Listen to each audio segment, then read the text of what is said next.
Hello students, आप सभी लोगों का लेट्स लर्न एग्रीकल्चर साइंस परिवार में बहुत बहुत स्वागत है। यहाँ पर बीएससी एग्रीकल्चर का प्लांट पैथोलॉजी और एंटोमोलॉजी का कोर्स कंप्लीट कराया जाएगा। जो भी बीएससी एग्रीकल्चर में पैथोलॉजी एंटोमोलॉजी का कोर्स रहेगा किसी भी सेमेस्टर में, पूरा का पूरा कंप्लीट प्लांट पैथोलॉजी एंटोमोलॉजी का सिलेबस आपको यहाँ पर मिलेगा। पैथोलॉजी एंटोमोलॉजी के कंप्लीट कोर्स के लिए मेरे चैनल को आप सब्सक्राइब कर लीजिएगा और बेल आइकन को अवश्य प्रेस कर लीजिएगा, जिससे कि अगर वीडियो आती है तो सबसे पहले आपको इसका नोटिफिकेशन मिल सके। जो भी आपके साथ सहपाठी हैं उनके उनके लिए बात ये शेयर कर दीजिएगा। जो हमारे पास मटेरियल रहेगा वो यूनिवर्सिटी लेवल का मटेरियल रहेगा, जो हमारा आईसीआर रिकमेंड करता है।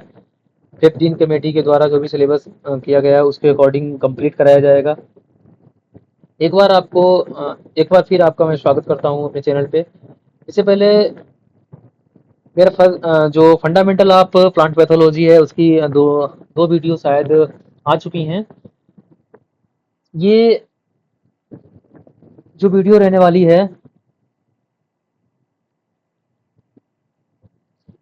जो प्लांट पैथोलॉजी का सब्जेक्ट है crop diseases and their management.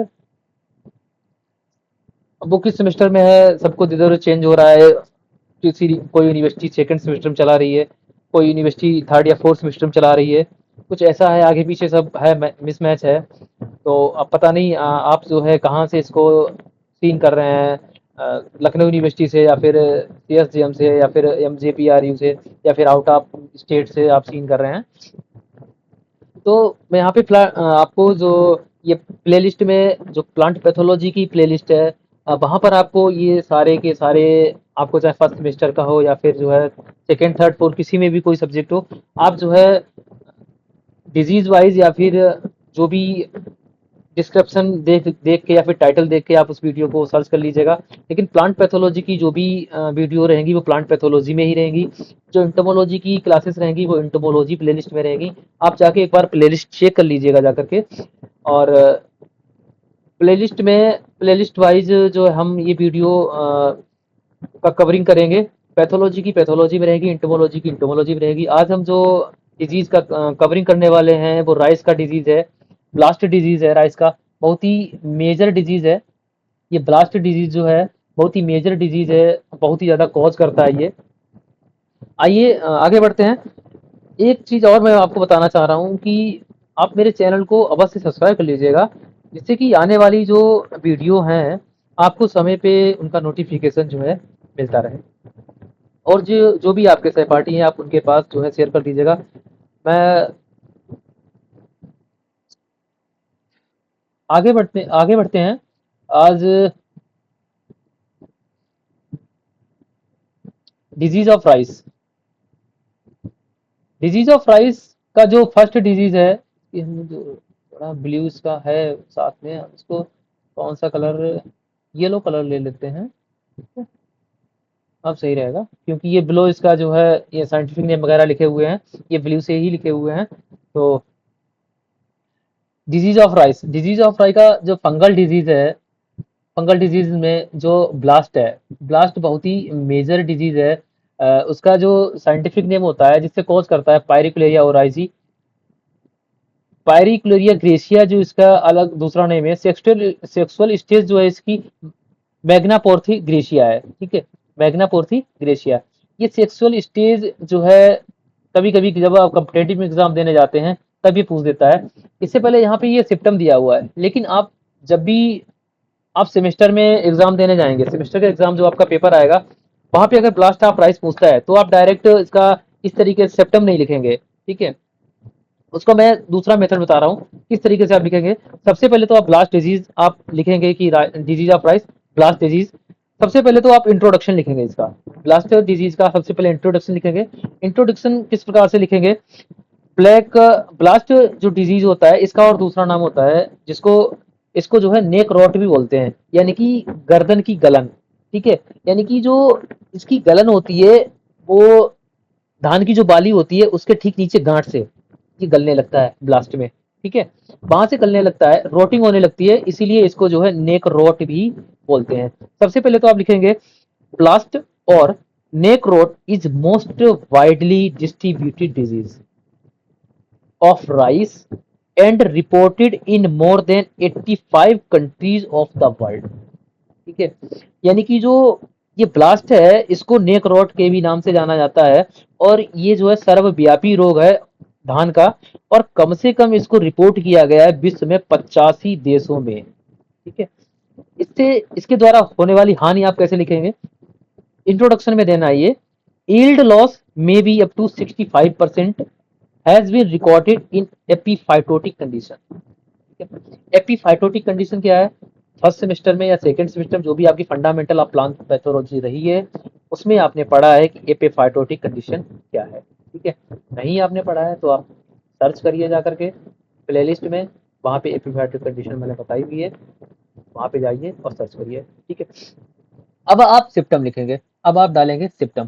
First heading आपकी इंट्रोडक्शन की हो जाएगी, दूसरी जो आपकी हेडिंग रहेगी वो सिम्टम की रहेगी। ठीक है, सिम्टम आप कैसे लिखेंगे, the fungus attack the crop at all stage of crop growth, यानी कि जो फंगस ये अटैक करता है वो क्रॉप की सभी स्टेजों में, जब भी क्रॉप की वृद्धि हो रही होती है सभी स्टेज में कवर करता है। ठीक है, इसका जो सिम्टम्स पहले होता है, appear on leaves, leaf sheath, rashes and blooms. Notes, notes means गांठें रहती हैं वहां पे इसका सिम्टम जो लक्षण होता है वो पहले अपीयर होता है, lesion on the leaf are spindle shaped. ठीक है, यहाँ पे जो है मैंने अपनी तरफ से बता दिया, स्पिंडल शेप की जो लीफ होती है स्पिंडल शेप की हो जाती है, that is wide in centre and pointed towards either and. और होता क्या है कि सेंटर पे जो होती है वो वाइड हो जाती है, चौड़ी हो जाती है सेंटर पे, और दोनों तरफ जो कोने होते हैं, किनारे होते हैं ना, नोक होती है, on the top on the bottom क्या हो जाता है कि पॉइंटेड हो जाती है, नुकीली हो जाती है। ठीक है, ये सिम्पटम्स बनते हैं। On the leaves the lesion appear as small bluish green flecks with enlarged under moist weather to form the characteristic spindle shape. देखो यहाँ पे स्पिंडल शेप दिया हुआ है, spot with grey centre centre and dark brown margin, जिसे leaf blast बोलते हैं। इसमें तीन तरीके के जो है सिम्टम्स बनते हैं ब्लास्ट में, एक बात ये ध्यान रखिएगा, लीफ पे ब्लास्ट बनेगा, नोडल पे ब्लास्ट बनेगा और नेक पे ब्लास्ट बनेगा। ठीक है, लीफ पे ब्लास्टिंग होती है तो ऐसे सिम्टम बनते हैं, स्पिंडल शेप का जो है लीफ हो जाता है, ये लीफ ब्लास्ट में होता है। The spot coalesce as the disease progress and large area of the leaves dry up, बहुत सी लीव्स होती हैं वो सूखने लगती हैं और वाइदर यानी कि कुछ सफेदी नुमासी हो जाती हैं। Spots also appear on seeds, severely infected nursery and field appear as brunt, black lesion appear on nodes, girdling them. The affected nodes may break up and all the plant parts above the infected nodes may die। इसको nodal blast बोलते हैं। जो node होती है, गांठें होती हैं, उनपे जो है ग्रिडलिंग नोट्स जो होते हैं, नोट्स फटने ऐसे लगते हैं। ठीक है, नोट्स जो होते हैं फटने ऐसे लगते हैं और उस पे धब्बे लीजन जो मतलब कि गोलाकार लीजन्स अपीयर होने लगते हैं ब्लैक ब्लैक कलर के। इसके बाद पौधा क्या होता है, इन्फेक्टेड नोट्स होती हैं वो डाई हो जाते हैं। ठीक है,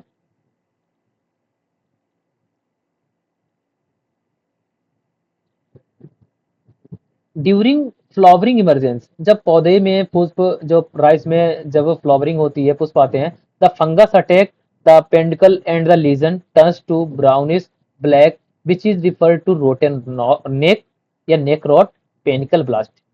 जब पेनिकल पे जब फ्लावर्स आते हैं तब इसका फंगस का अटैक जो होता है पेंडिकल पे हो जाता है, यानी कि कीक जहां से बाली निकलती है, जहां पे गांठ रहती है ठीक है वाली की, वहां से हो जाता है। देखिए यहाँ पे फिगर दिया हुआ है, ये इस तरह लीफ ब्लास्ट होता है। ये नोड यहाँ पे देखो, दूसरा कलर लेते हैं,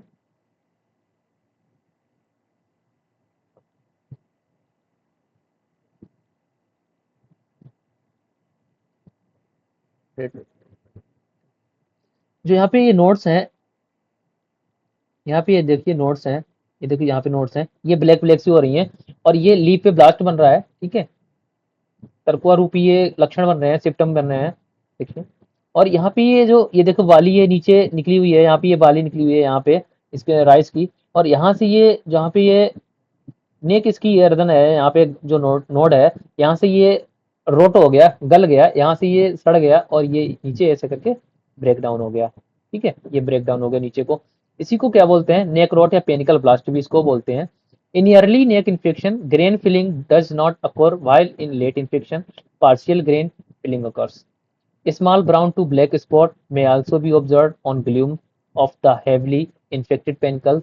The pathogen cause yield losses ranging from 30 to 61% depending upon the stage of infection. ठीक है, इससे लॉस क्या होता है, इससे 30 से 60% तक लॉस हो जाता है। ठीक है, सीवियर कंडीशन में और भी ज़्यादा हो सकता है। ठीक है, पैथोजन क्या है, देखो आपने फंडामेंटल ऑफ प्लांट पैथोलॉजी में सब्जेक्ट में पायरिकुलेरिया का जो है सिम्टम्स, जो जीनस पायरिकुलेरिया आपको पढ़ाया गया है, उसके करेक्टर, उसके पायरिकुलेरिया में कैसी कोनिडिया बनती है, वहाँ पे लाइफ साइकिल में जब आपने पायरिकुलेरिया की लाइफ साइकिल पढ़ी हुई है, तो वही वही करेक्टर जो है यहाँ पे आपको पैथोजन पे देने हैं। ठीक है, अब आपने नहीं पढ़ा है तो आप जाके पढ़िएगा।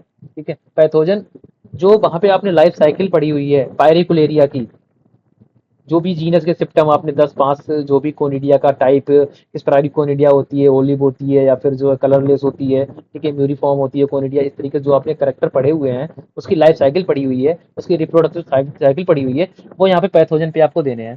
ठीक है, the mycelium is hyaline to olivaceous and septate, यानी कि इसका आप hyaline to olivaceous and septate का मतलब समझ रहे हैं आपने, फंडामेंटल ऑफ प्लांट पैथोलॉजी में ये चीज पढ़ी हुई है।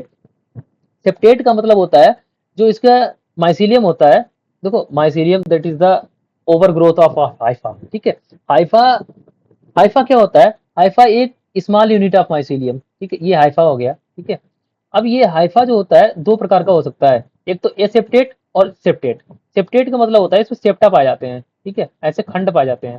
ठीक है, इस तरीके से ये सेप्टेट हो गया, ये सेप्टेट माइसीलियम हो गया। अब इसकी ग्रोथ ऐसे ऐसे ऐसे ऐसे ऐसे ग्रोथ हो रही है ना, ये माइसीलियम की, ये हाइफा की ग्रोथ हो गई ऐसे, तो ये क्या हो गया, ये माइसीलियम हो गया। ठीक है, अब ये सेप्टेट होगा ना ऐसे, इसमें सेप्टा बने रहेंगे। ठीक है, हाईलाइन होता है यानी कि कलरलेस होता है। ठीक है, और कभी कभी कलरलेस से जैतूनी हल्का कलर का भी इसका माइसीलियम पाया जाता है। ठीक है, conidia are produce in cluster on long septate, conidia कैसी लॉन्ग टाइप में होती है, सेप्टेट होती है, ओबेलिसियस कोनिडियोफोर्स रहते हैं। देखो conidiophore, conidia are pyriform to ellipsoid attach to the broader base via hilum, conidia are hyaline to pale olive green. ठीक है, पहले आपने देखा कोनिडिया पायरिफॉर्म की है। ठीक है, पायरिफॉर्म मतलब कोनिडिया इसकी इस तरीके से ऐसे ऐसे करके, ऐसे करके रहती है, आगे नोक रहती है बनी हुई, और सेप्टेट होती है। ठीक है, इस तरीके से सेप्टा पाए जाते हैं इसमें, इस तरीके से इसमें सेप्टा पाए जाते हैं। ठीक है,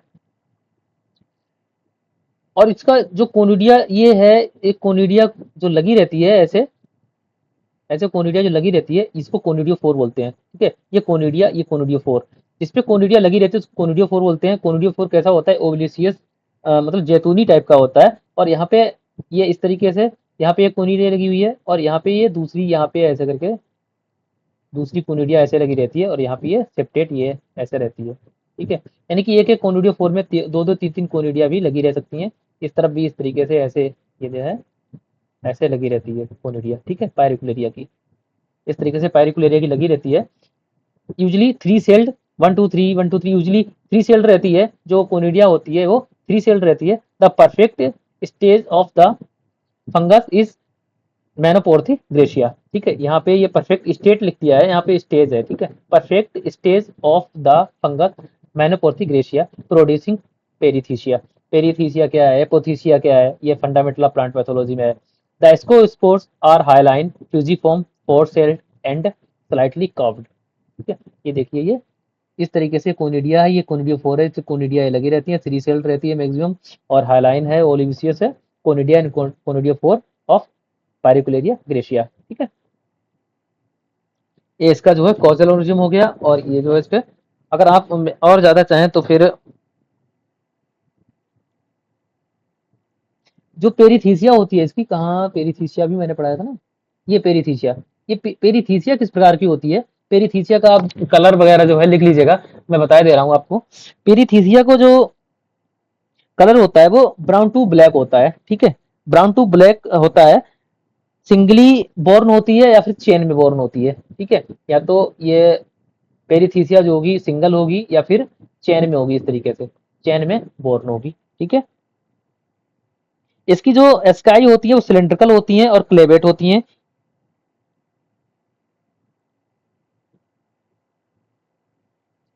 ठीक है, यहाँ पे एक करेक्टर और लिख लीजिएगा, ये एस्काई जो उसकी होती है वो सिलेंड्रिकल टू क्लेवेट होती हैं, ठीक है, इतना ही बस। अगर आप इतना भी लिख देंगे, ऐसे पॉइंट वाइज लिख देंगे, तब भी जो है आपको नंबर जो है नहीं काटेगा कोई एग्जामिनर। फेवरेबल कंडीशन क्या है इसके लिए, जिसको आप डिजीज साइकिल या फिर एपिडेमियोलॉजी बोल सकते हैं फेवरेबल कंडीशन को। यहाँ पे दूसरा पॉइंट एपिडेमियोलॉजी शब्द लिख सकते हैं, ठीक है। एपिडेमियोलॉजी क्या है, एपिडेमोलॉजी का मतलब होता है कि ये जो पायरिकुलेरिया है, ये absence of host, absence of host किस पे सरवाइव करेगा, ठीक है, राइस के अलावा, राइस के अलावा किस पे सरवाइव करेगा, ठीक है। Fungus survive in different ways on many collateral host infected plants debris and debris as chlamydospores seed and airborne conidia in continuous cropping system. अगर जो ये मैन जो होस्ट क्रॉप है इसकी राइस, ये अगर अब्सेंस है, ठीक है, तो मैनी कोलेटरल होस्ट और रहते हैं, उन पे ये डिपेंड करेगा और अपनी लाइफ साइकिल जो है उस पर कंप्लीट करेगा। इन्फेक्टेड प्लांट के डिवरीज होते हैं, जो राइस का प्लांट, राइस का जो वो पड़ा हुआ है, पुआल पड़ा हुआ है, उसमें कोनिडिया इसके बने रहते हैं, उस पे सर्वाइव करता रहता है, ठीक है। Seed and airborne conidia in continuous cropping system, कभी कभी ईयर में और कभी कभी जो है सीड में भी इसकी कोनिडिया प्रेजेंस रहती हैं। इसका intermittent drizzles, cloudy weather, more of rainy days, longer duration of dew of days, high relative humidity 93 to 99% इसकी फेवरेबल कंडीशन होती है, ठीक है। इसका जो टेम्परेचर है बिटवीन 15 टू 20 डिग्री सेंटीग्रेड और लेस देन 26, इसका फेवरेबल कंडीशन रहता है, जिसपे ये पायरिकुलेरिया बहुत ही ज्यादा ग्रो करता है। Availability of collateral host and excess dose of nitrogen, और ज्यादा नाइट्रोजन की डोज देने पर भी ये पायरिकुलेरिया अफेक्ट कर जाता है, फेवरेबल कंडीशन नाइट्रोजन बना देता है, ठीक है। फोरकास्ट कैसे हम इसकी करेंगे, फोरकास्ट जो है मतलब कि पूर्वानुमान लगाना रहता है। और rice blast can be made on the basis of minimum night temperature range of 20 to 26 degree centigrade in association with a high relative humidity of 90% and above lasting for a period of a week। यानी कि अगर temperature जो है forecast कैसे करेंगे, हम पूर्वानुमान कैसे लगाएंगे कि अगर आने वाले समय में 20 से 26 डिग्री सेंटीग्रेड टेम्परेचर रह रहा है और ह्यूमिडिटी 90% जा रही है, तो मतलब कि पायरिकुलेरिया आने के चांस बहुत ही ज्यादा है। तो मतलब कि आप forecasting for the forecasting of rice blast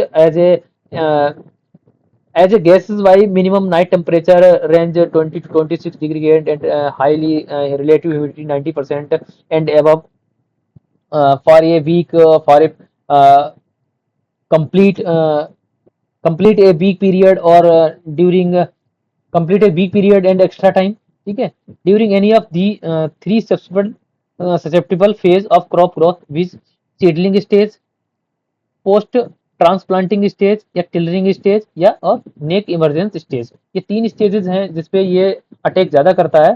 सबसे पहले सीडलिंग स्टेज पे अटैक कर देता है, इसके बाद जब ट्रांसप्लांटिंग करते हैं तब अटैक कर देता है इसके बाद, और इसके बाद जब नेक, जब बाली बन जाती है, बाली निकलने लगती है, तो नेक रॉट होने लगती है, ठीक है।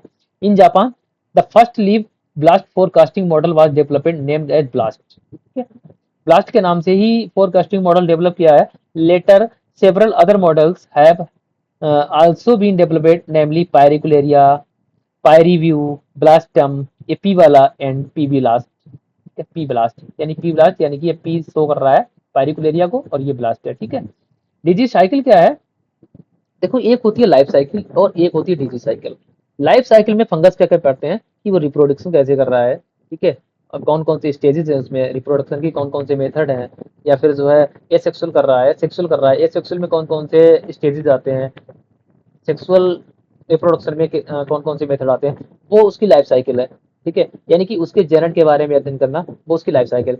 डिजीज साइकिल क्या है कि पौधा कैसे इन्फेक्शन कर रहा है, इन्फेक्शन करने के बाद कौन सी स्टेज पे ग्रोथ कर रहा है, इसके बाद कौन, अगर उसको वो होस्ट नहीं मिल रहा है तो फिर कौन से होस्ट पे जाकर के वो अपना लाइफ साइकिल कंप्लीट कर रहा है, ठीक है, ये डिजीज साइकिल है। The disease spread primarily through airborne, यानी कि जो प्राथमिक कंडीशंस रहती है वो ईयरबोर्न कोनिडिया का है, ठीक है। Since spore of the fungus present through out the year, तो कह सकते हैं इसका फर्स्ट इन्फेक्शन जो होता है, प्राइमरी इन्फेक्शन होता है वो ईयरबोर्न कोनिडिया के द्वारा होता है। Mycelium and conidia in the infected straw, कभी कभी माइसीलियम और कोनिडिया जो होते हैं इन्फेक्टेड स्ट्रॉ में भी पड़े रहते हैं। And seed are major source of inoculum. क्या बताता है कि ईयरबोर्न से भी कोनिडियासिस का फंगस प्रेजेंट होता है, फंगस प्रेजेंट रहता है, लेकिन माइसीलियम और कोनिडिया जो पुआल रहता है उसमें, इन्फेक्टेड पुआल रहता है उसमें रहता है। लेकिन seed are major source of inoculum, लेकिन जो कोई इनाकुलम होता है इसको स्पोर होता है, यानी कि जो प्राइमरी इन्फेक्शन के लिए जिम्मेदार होता है वो सीड में भी अवेलेबल रहता है। इरिगेशन वाटर में carry the conidia to different field. Irrigation जब हम एक क्रॉप में इरिगेशन कर रहे हैं और वो अफेक्टेड क्रॉप है, तो पानी अगर बह के जा रहा है दूसरी क्रॉप में और दूसरी क्रॉप अनअफेक्टेड है तो वो भी अफेक्टेड कर देगा, ठीक है। The fungus also survive on collateral host which Panicum repens, Digitaria marginata, Brachiaria mutica, Leersia hexandra, Echinochloa crusgalli, ठीक है। ये इसके कोलेटरल होस्ट है। कोलेटरल होस्ट आप जो है नाम दे सकते हैं। स्पोर लैंड ऑन लीव्स, सबसे पहले तो स्पोर लैंड करते हैं लीव्स पे, जर्मिनेट करते हैं, पेनिट्रेट करते हैं in the leaf and cause a lesion 4 days later. यानी कि सबसे पहले तो स्पोर अगर ईयर से आया तो वो लीफ पे सबसे पहले बैठेगा, ठीक है, फिर जर्मिनेट करेगा, फिर पेनिट्रेट करेगा लीफ में और कॉज करेगा और लीजन बनाएगा, यानी कि धब्बे बनाएगा 4 दिन में, ठीक है। More spore are produce in a little 6 days, और 6 दिन के अंदर ही बहुत सारे स्पोर को जो है वो उत्पादन कर देगा। Infection from spores arriving from a distance are term primary infection, और ये इन्फेक्शन क्या कहलाता है, ये प्राइमरी इन्फेक्शन कहलाता है। Primary infection generally result in few widely scattered spot on leaves.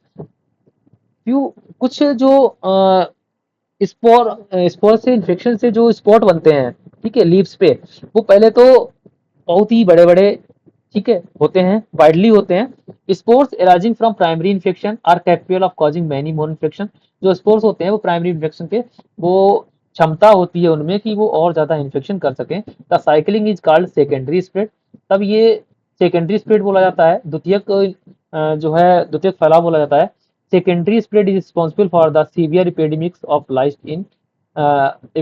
Blast in field and localise area. जब secondary spread होने लगता है तब समझ लीजिए ब्लास्ट में ज्यादा सीवियर कंडीशन में जो है ये डिजीज आ रहा है।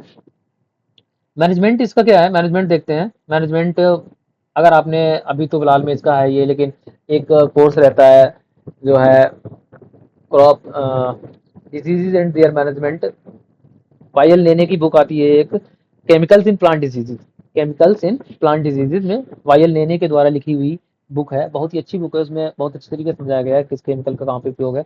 तो सबसे पहले मैनेजमेंट हम आईपीएम जो आईडीएम है, इंटीग्रेटेड डिजीज मैनेजमेंट, उससे स्टार्ट करेंगे। सबसे पहले तो उसका जो रेजिस्टेंट वैरायटी उपयोग करेंगे, या फिर जो है कल्चरल मेथड करेंगे, ठीक है, या फिर जो है प्रैक्टिसेस कुछ करेंगे। इसके मतलब कि सबसे पहले हमें केमिकल नहीं डालना है, सबसे पहले केमिकल का ऑप्शन हम बात को रखेंगे। पहले तो रेजिस्टेंट सीड की बुआई करेंगे, इसके बाद कल्चरल प्रैक्टिस करेंगे, मैकेनिकल प्रैक्टिस करेंगे, ठीक है, इस तरीके से मैनेजमेंट करेंगे।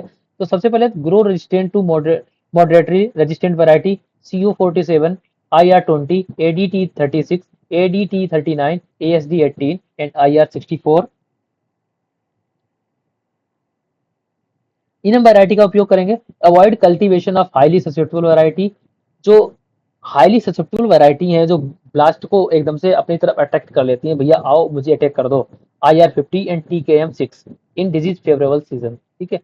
Remove and destroy the weed host in the field bunds and channels, जो भी वंड्स हैं या चैनल्स हैं पानी के, जिससे हम पानी लगा रहे हैं फील्ड में, उनमें जो है कभी कभी कोलेटरल होस्ट उग जाते हैं राइस को, जो पायरिकुलेरिया को आश्रय देते हैं अपने ऊपर, उनको क्या करते हैं, पहले उनको उखाड़ के फेंक देते हैं, उनको रिमूव करते हैं, उनको डिस्ट्रॉय करते हैं। ये तो कल्चरल प्रैक्टिस हो गई, ठीक है, ये रेजिस्टेंट वैरायटी हो गई।